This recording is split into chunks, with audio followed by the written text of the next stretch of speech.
of progress and free will. I won't introduce it too much here because our conversation entails it, but to give a short summary, if we look at any time that we've existed as humans, we've always focused on trying to make progress and using our free will to make that progress to achieve those goals. So, what we're going to do is dive a little deeper into these concepts and think about some interesting questions, such as what does it actually mean to make progress? Or why do we have any free will? So, for the next 3 weeks, we're going to be looking at this conversation in 3 parts. I hope you sit back and enjoy part 1 today. If we look at the human race in any era, there's always been one important concept that has been the foundation of any progress that we've made. You see, as individuals or as a society, we've always sought to understand and evolve our potential. So in other words, to evolve our ability to achieve our goals.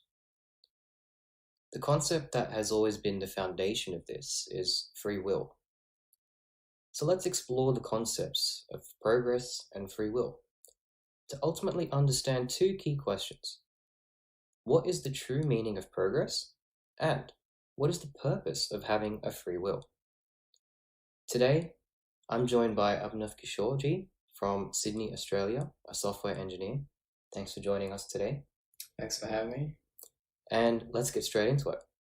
So, as such a large concept with multiple layers, how can we simply understand the meaning of progress? Yeah, so firstly, thank you, Aditya, for having me.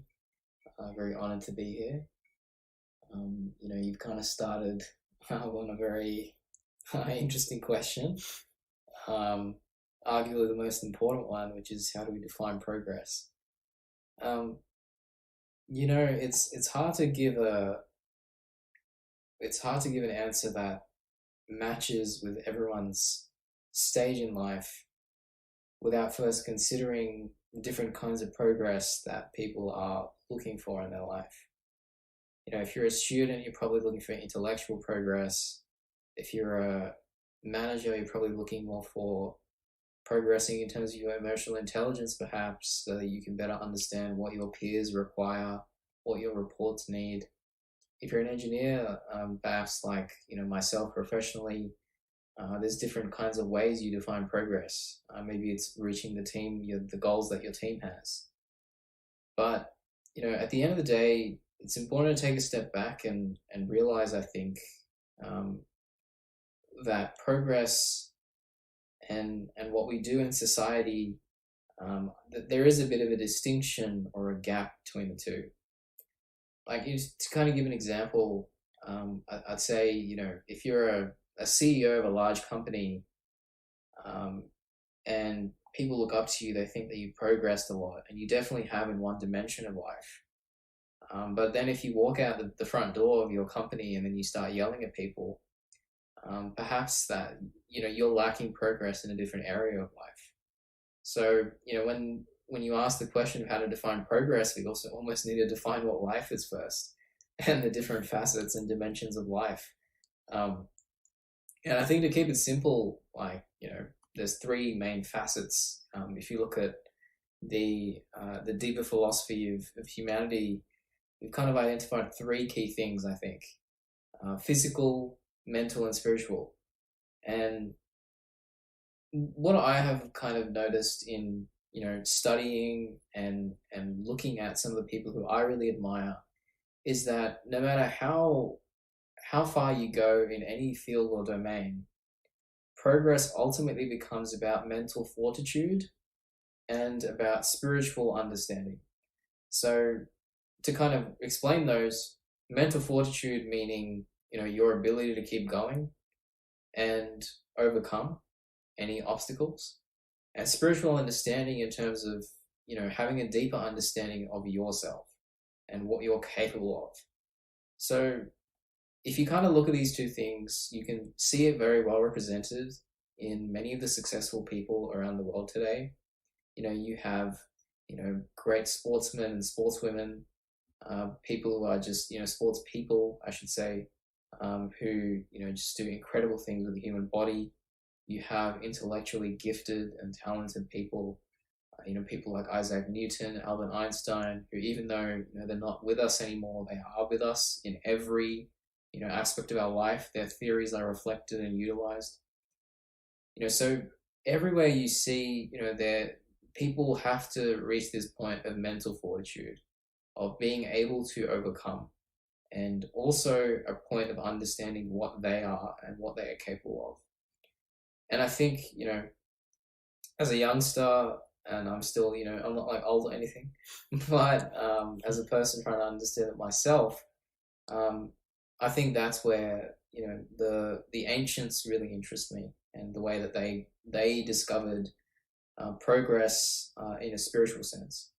So, putting that aside for a moment, I think the way I would answer your question, I've probably been a bit roundabout, but the way I would answer it is progress is basically, in my understanding, progress is anything that allows you to become a better version of yourself. So it doesn't have to be big, it can be as small as anything.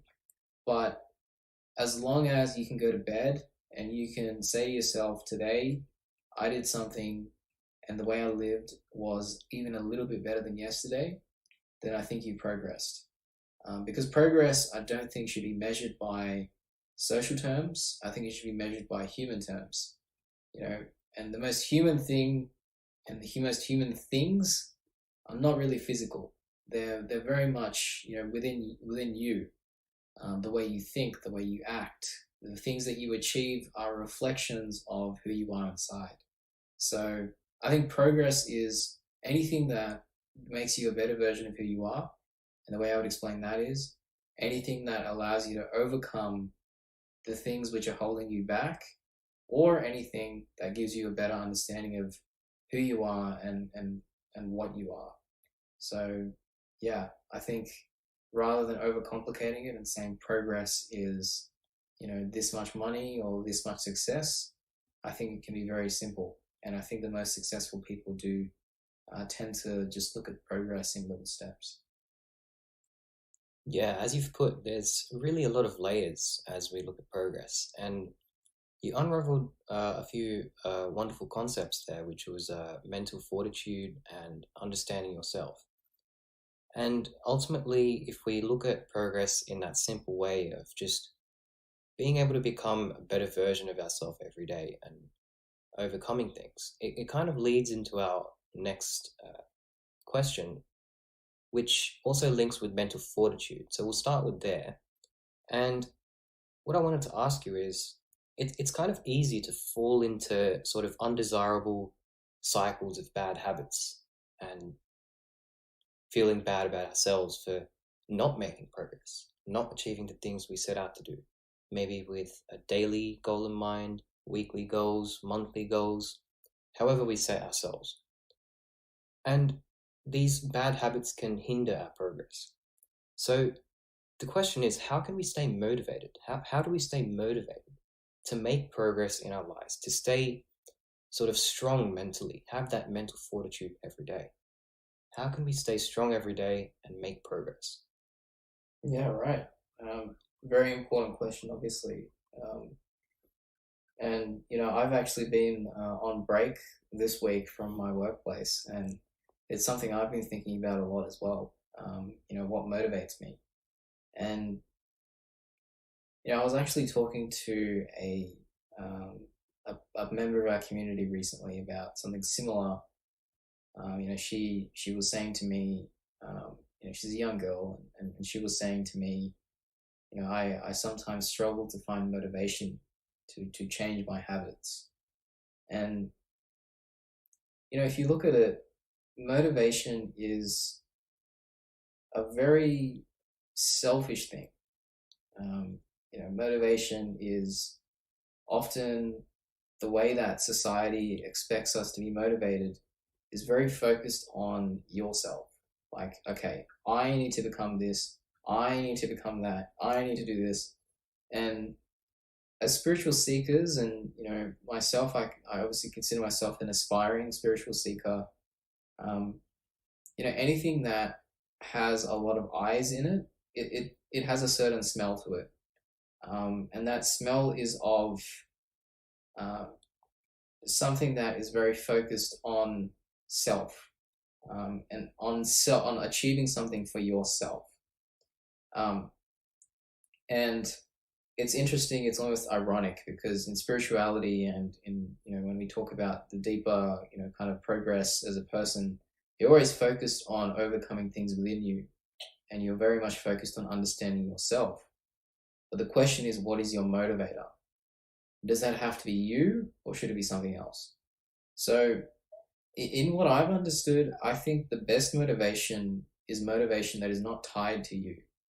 Um, so, as an example, if I were to say today, I'm going to get up early in the morning now because I want to, you know, exercise really well and just become really fit and feel great. That's fantastic. And a lot of people have that motivation. There's another way of thinking, which could be, I'm going to go to sleep and I'm going to get up early so that I can become fit, so that I can help the people around me, so that I can be there for people when they need me physically, or so that I can overcome my mental barriers so that I can be a better person, so that I can be a better brother or husband or wife or partner or anything at all. So I've often found motivation when it's self-driven, it can be difficult or more difficult to sustain than when you have something much bigger than yourself at heart.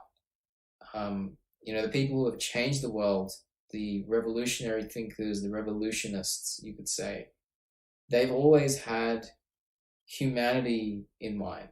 They've never limited themselves to just themselves. Like, I want to be happy, or I want to do this, or I want to do that. It's always been about something much bigger than them.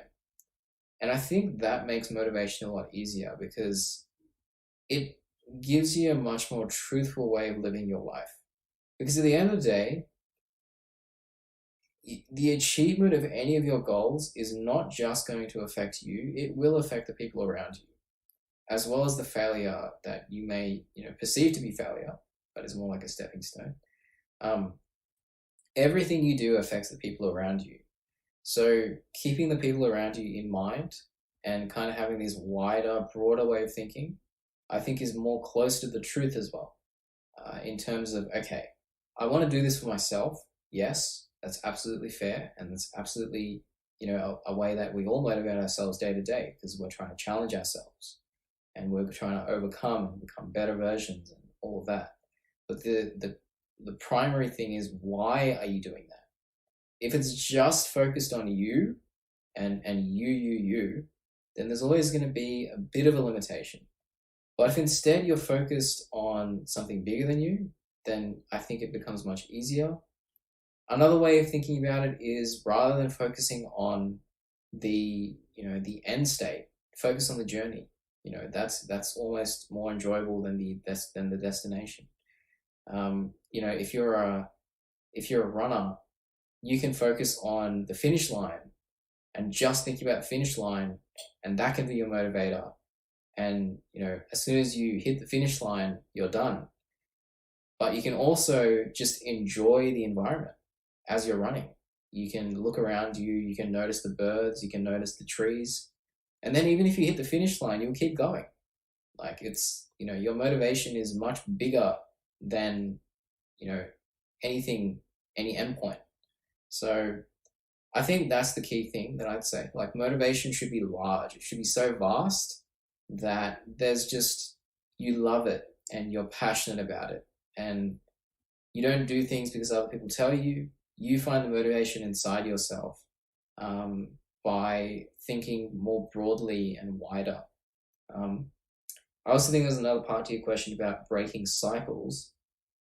I think the easiest way to break a cycle in your life is to first identify it. I think that's probably the most difficult part. Just sitting down by yourself, away from social media, away from your phone, away from people, and just being honest with yourself and saying, okay, I'm caught in the cycle.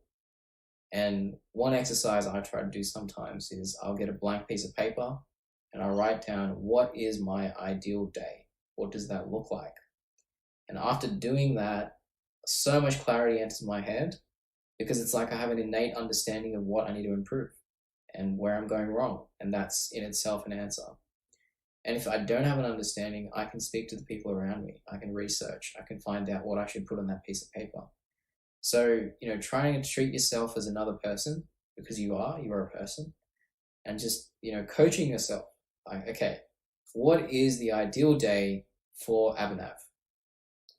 And then step by step going through that process. And I think I've discovered so much about my understanding of life through that, where there's gaps, where there's things I need to find out more. And yeah, like I need to take care of myself so that I can be good to other people, basically. Yeah, it's really interesting to think about the layers in motivation and the aspect you've brought up about it being often kind of selfish in sort of the convention and way it's in the way it's presented to us as individuals in this world today. The moment we think beyond ourselves, I think there's also a different level of satisfaction in our daily actions, Absolutely. Yeah. and we're no longer sort of mechanically pushing ourselves to find motivation. Instead, you're just moving in the you're pursuing the path that you truly want to be pursuing, and you feel satisfied. And that brings me to my next question, which is something you touched on early in your answer just then, and that was about failure. So when we think about this, when we think about thinking beyond the self and and having a motivation that is large, that does help us in then getting beyond cycles of bad habits and being clearer with what we want to do. But we all do experience moments where we're not able to achieve that clarity and we fall behind in what we're trying to achieve. But the question becomes, is failure actually, a real thing? Does failure exist? So is there really a thing such as failure? When we do fall behind in our progress, when we do fall short, should we look at it as a bad thing, or is there something more to it than Yeah. Yeah. Well, failure does exist because it feels pretty bad. that? um, when you fail, you failed, and it doesn't matter what anyone says to you, you know that you failed. And I think as an engineer, like, if anyone out there is thinking about engineering, get used to failure, because, for myself, for example, like, in our industry, if something works, you tend to see a screen which has red coloring on it saying, this thing is broken. And if something works, you tend to see green and it says, this is working, there's a tick. I've seen red much more than I've seen green. That's just the way that life is as an engineer. And that's just the way life is, I think. The best thing for me, the best thing has been being an engineer, the best thing that I've received is a different way of looking at when things don't work.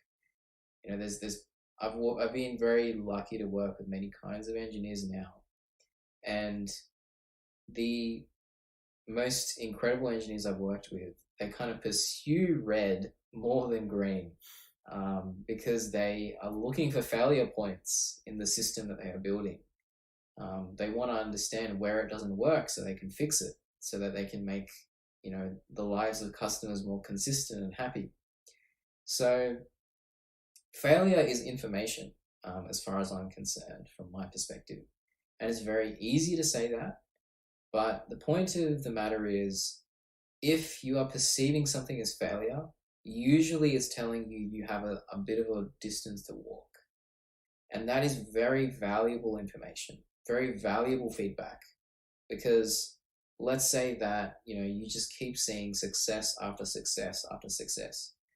Eventually, you'll reach a point where there's a lot more responsibility, there's a lot more moving parts involved, and the risk of failure, or the impact of failure, I should say, is so much larger on you, on the people around you, that it's when that happens, there's almost sometimes it feels like there's no way of going back, and you don't have a way forward at all.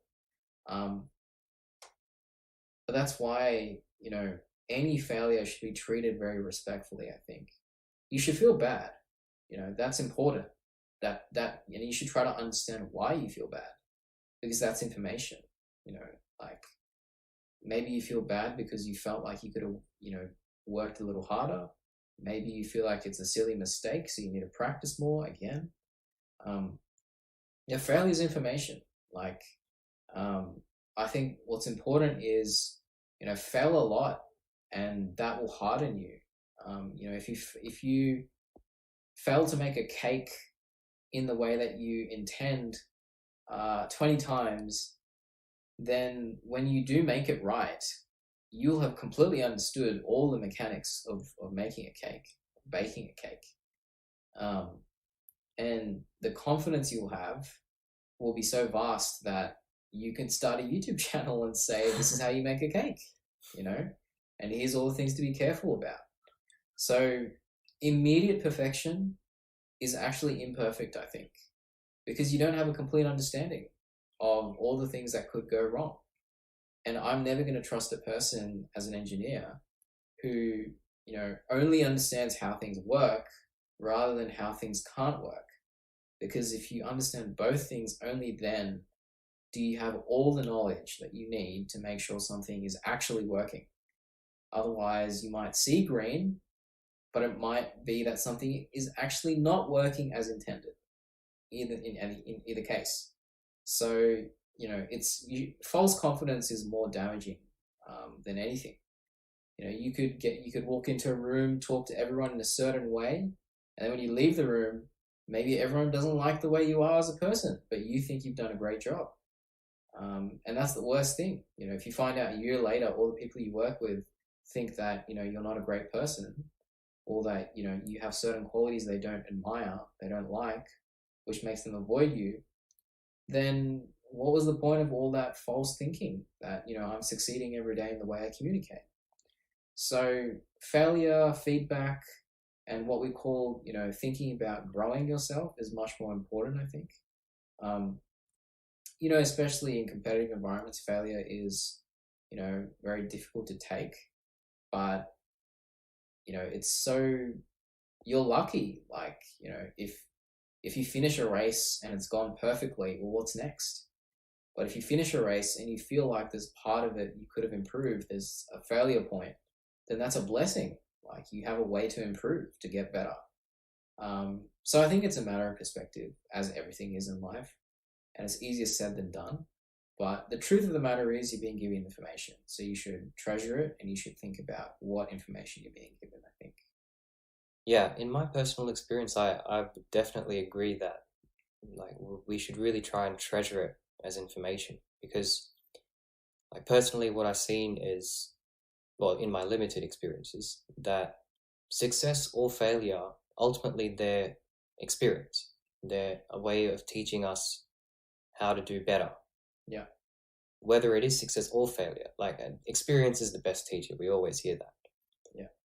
But an interesting thing about failure for a lot of us around the world is, yes, it can bring you down very quickly emotionally and make you feel very bad, but it can also eventually become sort of a fire for us, that we never want to feel like that again. We want to only succeed. We don't want to see that failure anymore.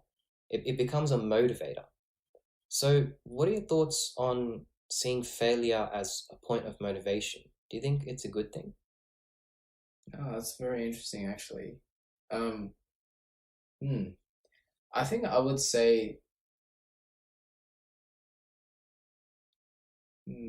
I think I would say that seems more like you're operating based on fear rather than on a positive emotion.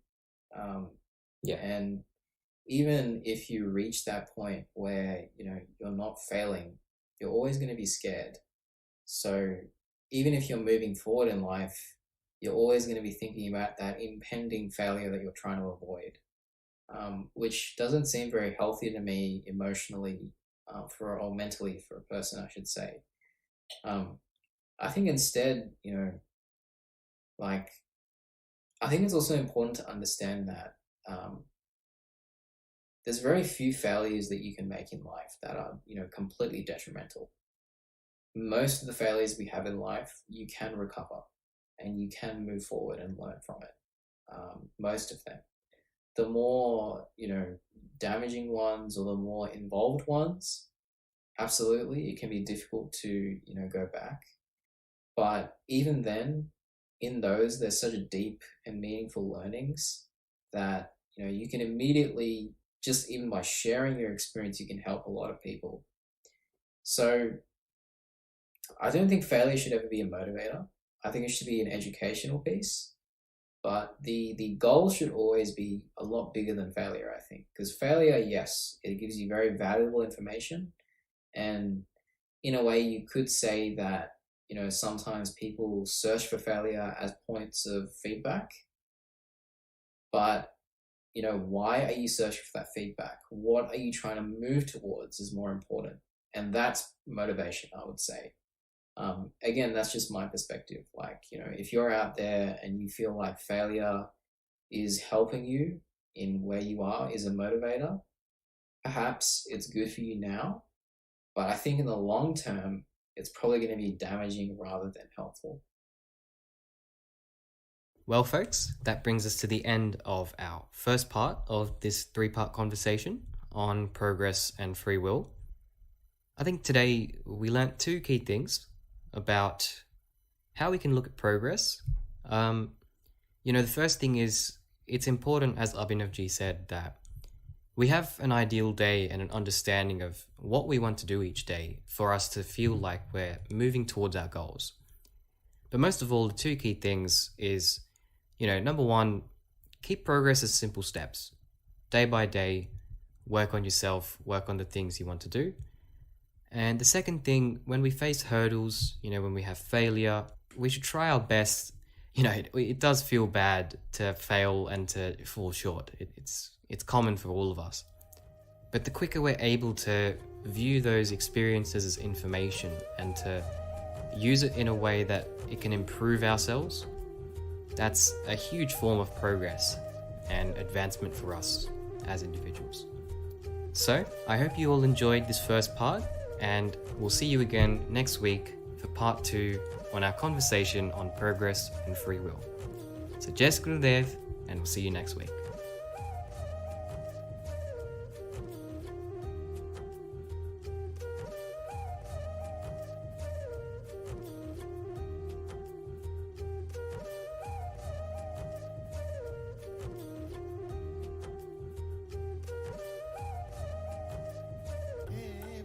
शांति प्रदान कर, दूर हो सर्व अशांति, देव सदा फल शांतिमय, शांति शांति।